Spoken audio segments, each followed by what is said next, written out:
45 تو غم منانی چاہیے یا خوشی؟ بولو، ارے بولو۔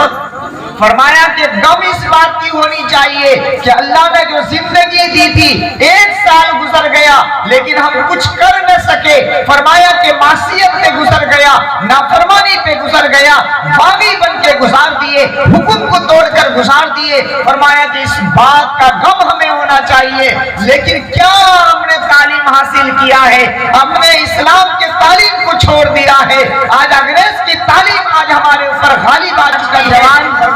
فرمایا کہ ایسا محسوس ہوتا ہے، فرمایا کہ شاید کہ اس کے اندر جوانیت کی جو داستان ہے وہ ختم ہو چکی ہے۔ فرمایا کہ آج کا جوان، فرمایا کہ اپنے کانوں میں بالیاں پہننا پسند کرتا ہے، آج کا جوان اپنے ہاتھوں میں چوڑیاں پہنتا ہے۔ فرمایا کہ اللہ نے اس کو جوانیت دی تھی، اللہ نے اس کو مرد بنایا تھا، آج وہ شکل عورت کی اختیار کر رہا ہے۔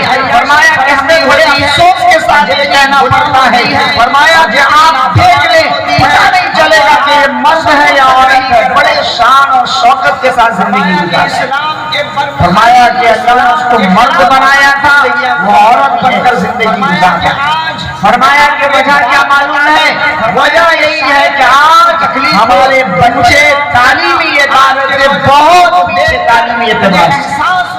فرمایا کہ آج ہمارے بچوں کی صحیح تربیت نہیں ہو پا رہی ہے، فرمایا کہ آج ہمارے بچے قرآن اور حدیث سے دور ہوتے ہوئے جا رہے ہیں، فرمایا کہ آج ہمارا گھر اللہ کے قرآن کے تعلیم سے دور ہوتا ہوا جا رہا ہے، فرمایا کہ آج ہمارے دلوں میں علماء کی عظمتیں ختم ہوتی ہوئی جا رہی ہے، آج ہمارے دلوں میں بڑوں کی عظمت ختم ہوتے ہوئے جا رہی ہے، فرمایا کہ آج ہمارے دلوں پہ چھوٹوں سے شفقتیں ختم ہوتے جا رہی ہے۔ فرمایا کہ کیسا دور پہ ہم زندگیاں گزار رہے ہیں کہ آپس کے اندر اختلاف ہے، آپس میں پیار و محبت ختم ہے، ایک دوسروں سے ماننے کا جذبہ ختم ہے، بڑوں کا احترام ختم ہے، چھوٹوں پر شفقت ختم ہے، پیار و محبت کی زندگی ختم ہے، ہر ایک انسان دوسروں کی برائی کرتا ہوا نظر آ رہا ہے، ہر انسان اپنے آپ کو قابل سمجھتا ہے، ہر انسان اپنے آپ کو بڑا سمجھتا ہے، ہر انسان اپنے آپ کو عزت والا سمجھتا ہے، ہر انسان اپنے آپ کو شریعت کے مطابق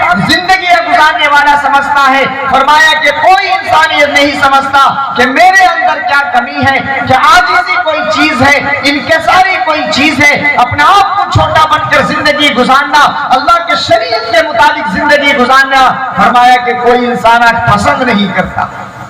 فرمایا کہ آج ہمارے بچے تعلیمی ادارے سے بہت دور ہیں، بہت دور۔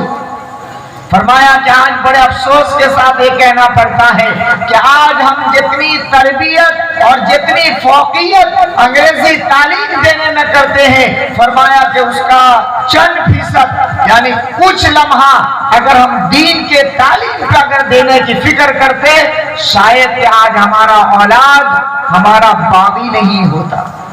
بات سمجھ رہے ہیں یعنی؟ فرمایا کہ آج ہماری مائیں اور بہنوں کے زندگی سے اللہ کا قرآن نکل گیا،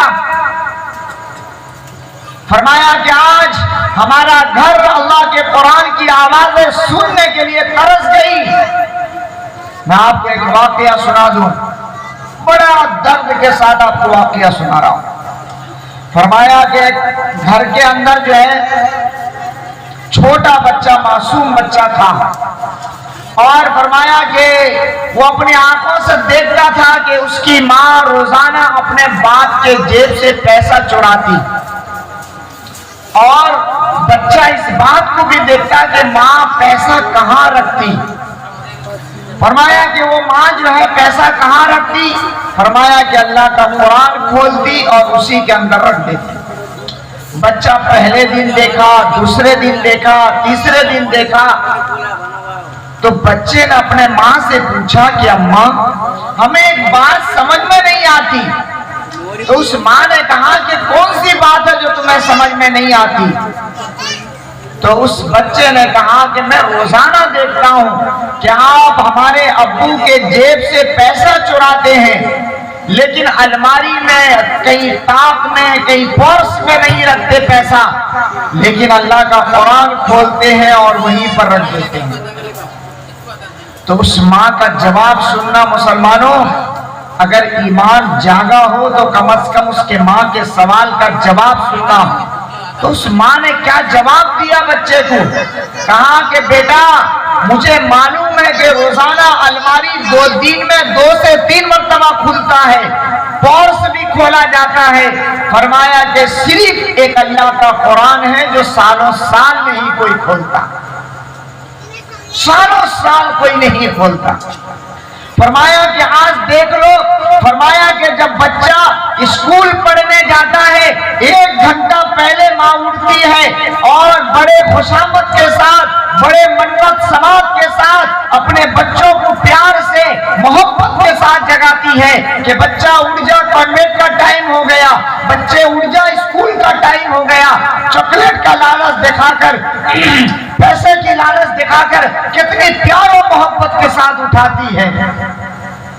اور فرمایا کہ وہی ماں اور جب مدرسہ اور مکتب بھیجنے کی باری آتی ہے تو کہتی ہے مولوی صاحب آج بچہ ذرا تھکا ماندہ ہے، کل چلا جائے گا. یہ تعلیم آج ہمارے دلوں میں کیا اہمیت پیدا کرتی ہے. فرمایا کہ جب بچہ اسکول جاتا ہے تو ایک باپ جا کر اسکول میں یہ کہتا ہے کہ ماسٹر جی اگر میرا بچہ کوئی دن اسکول آنا بند کر دے یا سبق یاد نہ کرے تو پھر میری طرف سے اجازت ہے کہ آپ اس کو مار سکتے ہیں، سزا دے سکتے ہیں. لیکن وہی باپ مولوی صاحب سے کیا کہتا ہے معلوم ہے؟ کہ میرے بچے کو آپ مار نہیں سکتے. اگر مولوی صاحب مار دے تو فرمایا کہ ہم لڑائی جھگڑے پر اتر جاتے ہیں. فرمایا کہ کوئی باپ یہ نہیں سمجھتا کہ ایک مولوی صاحب اگر مارتا ہے تو کسی تربیت کے بنا پر مارتا ہے، کوئی دشمنی کے بنا پر نہیں مارتا. ہمارے دلوں پہ اللہ کے قرآن کی عظمت کیا ہے. فرمایا کہ بچہ جب کانوینٹ جاتا ہے کانوینٹ پڑھنے کے لیے، یا چھوٹا بچہ جب اسکول جاتا ہے تو اس کے لیے بیگ کا انتظام، اس کے لیے لباس کا انتظام، اس کے لیے جوتے کا انتظام، اس کے لیے ٹفن کا انتظام، اس کے لیے پیسے کا انتظام، اس کے لیے گاڑی کا انتظام. اور وہیں پر جب چھوٹا بچہ مکاتب میں پڑھنے کے لیے جاتا ہے تو فرمایا کہ اس کے پاس ایک پھٹا پنی ہوتا ہے یا پھٹا بیگ ہوتا ہے. فرمایا کہ وہ بھی کتابیں جو پھٹی پڑی ہوئی ہو وہ کتاب کو ہم ڈال دیتے ہیں اور بچے کو دیتے ہیں کہ جا پڑھ کے آ جا. بتاؤ تو صحیح کہ اس بچے کے دل میں کہ اللہ کے قرآن کی عظمت آئے گی یا انگریز کی عظمت آئے گی؟ تو میں آپ سے یہ بات نہیں کہتا ہوں کہ آپ اپنے بچے کو انگریزی نہ پڑھائیے. آپ کو معلوم ہے کہ اس دور میں انگریزی کا پڑھانا بھی بہت ضروری ہے. میں تو ہر جلسوں پر یہ کہتا ہوں کہ آپ انگریز کی تعلیم اتنا پڑھائیے، اتنا اپنے بچے کو انگریزی پڑھائیے. جب اسلام کی تعارف کرنے کی ضرورت پڑے اور اسلام کی خوبیاں کو بیان کرنے کی ضرورت پڑے اور اسلام کو بیان کرنے کی ضرورت پڑے تو آپ کا بچہ انگریز میں اسلام کی تعریف کرے، آپ کا بچہ اسلام کی تعریف انگریزی میں بولے، آپ کا بچہ دین کی باتیں انگریزی میں بولے. لیکن شرط یہی ہے کہ آپ اپنے بچے کو پہلے ایمان والا بنائیے، پہلے آپ اپنے بچے کو مسلمان بنائیے، آپ پہلے اپنے بچے کو اپنا فرما بردار بنائیے، آپ پہلے اپنے بچے کو اس کے دلوں میں اللہ کے قرآن کی عظمت ڈالیے، پہلے اپنے بچے کو ایک سچا مسلمان بنائیے، پھر اس کے بعد انگریز کی تعلیم دیجیے. لیکن اگر آپ اپنے بچے کو دین کی تعلیم سے دور رکھ کر فرمایا کہ صرف اگر انگریزی کی تعلیم دیے تو فرمایا کہ وہی بچہ پھر آپ کا باغی بن جائے گا، آپ کا نافرمان بن جائے گا، پھر آپ کی آنکھوں میں آنکھ ڈال کر بات کرنے والا ہو جائے گا، نہ پھر آپ کی عظمت کو پہچانے گا، نہ آپ کی وقار کو پہچانے گا، نہ آپ کی حیثیت کو پہچانے گا، نہ آپ کے باپ ہونے کو پہچانے گا. فرمایا کہ پھر وہی اولاد آپ کی نافرمانی بن کر زندگی گزارے گی.